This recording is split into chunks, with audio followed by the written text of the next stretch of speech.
बहुत ज़्यादा जो है सेंसिटिव इशू है जिसके बारे में यहाँ पे आज ये प्रोग्राम हो रहा है। उस प्रोग्राम के ज़रिए जो आईसीटीसी गाड़ियाँ जो हैं वो दी जा रही हैं ताकि टेस्टिंग जो है वो सही ढंग से हो और इन पेशेंट्स को जो खुदा न खास्ता इस बीमारी में मुब्तला हो या इस बीमारी में मुलवस हो उनको किस तरह से कंट्रोल किया जाए और इसको रोका कैसे जाए आगे बढ़ने से। मेन मकसद यही था।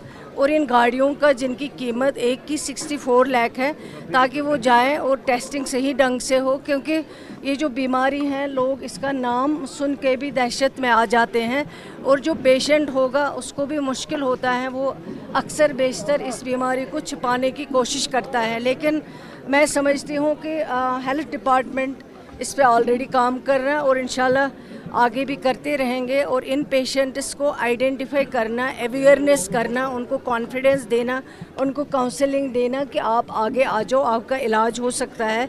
लेकिन अगर आप छुपाएंगे तो ये बीमारी और बढ़ सकती है और फैल सकती है। ऑलरेडी ये जो गाड़ियाँ दी गई हैं ताकि टेस्टिंग हो, पता चले कि अगर इस तरह के कोई बीमार हैं उनको इलाज कैसे किया जाएगा। आज इसका मकसद यही था। ये जो 64 लाख की एक गाड़ी दी जा रही है ताकि इसके अंदर सारी चीज़ें हैं, सारी फैसिलिटीज़ हैं ताकि वो जाके टेस्टिंग जो है वो कर पाएँ और आइडेंटिफाई कर पाएँ। और ये जो लोग, मैंने पहले ही कहा है, लोग काफ़ी इस बीमारी से दहशत ज़दा होते हैं तो लेकिन इसको छुपाते हैं। छुपाने से कुछ नहीं होता है जब तक वो सामने नहीं आएंगे। डिपार्टमेंट ऑलरेडी काउंसलिंग की कोशिश कर रहा है, अवेयरनेस की कोशिश कर रहा है और सबसे मेन जो है वो टेस्टिंग की कोशिश कर रहा है ताकि इन बीमारों को हम आइडेंटिफाई कर सकें। और इसके लिए ऑलरेडी कानून भी बने हुए हैं। अगर कहीं पे इस तरह की शिकायत आती हैं तो उसके लिए ऑलरेडी लॉ जो है वो हमारे पास एग्जिस्टिंग है। तो मेन जो डिपार्टमेंट का काम है, सारे जितने भी ऑफिसर्स है, जो ये डिपार्टमेंट है, जिस डिपार्टमेंट का नाम एड्स कंट्रोल है, उस डिपार्टमेंट में हमारी यही कोशिश है कि हम ज़्यादा से ज़्यादा अवेयरनेस दे सकें, इसको फैलाने से रोक सकें और जहां बीमार हैं उनको कॉन्फिडेंस दे, काउंसलिंग दे, वो सामने आके अपना इलाज करा ले। It's a completely preventable disease और ये ऐसी बीमारी है जिसको इन्फॉर्मेशन एजुकेशन कैंपेन्स के ज़रिए प्रिवेंट किया जा सकता है। There is lifestyle modifications required. इसी पर्सपेक्टिव में हमने आज 2 mobile integrated counselling cum testing centres का फ्लैग ऑफ किया है।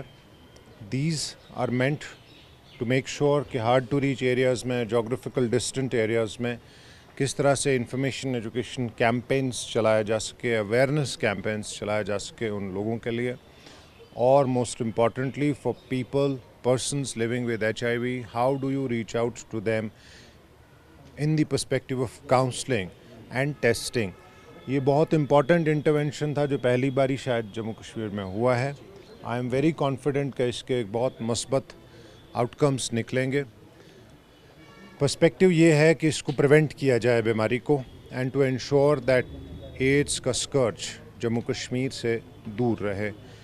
इसीलिए AIDS control society Jammu Kashmir और बाकी तमाम health and medical education department के विंग्स इस टास्क में जुटे हुए हैं। हम सब की यही कोशिश है कि पूरी मेहनत से इस बीमारी को जम्मू कश्मीर से कम्प्लीटली कलाकमा किया जाए इस चीज़ का।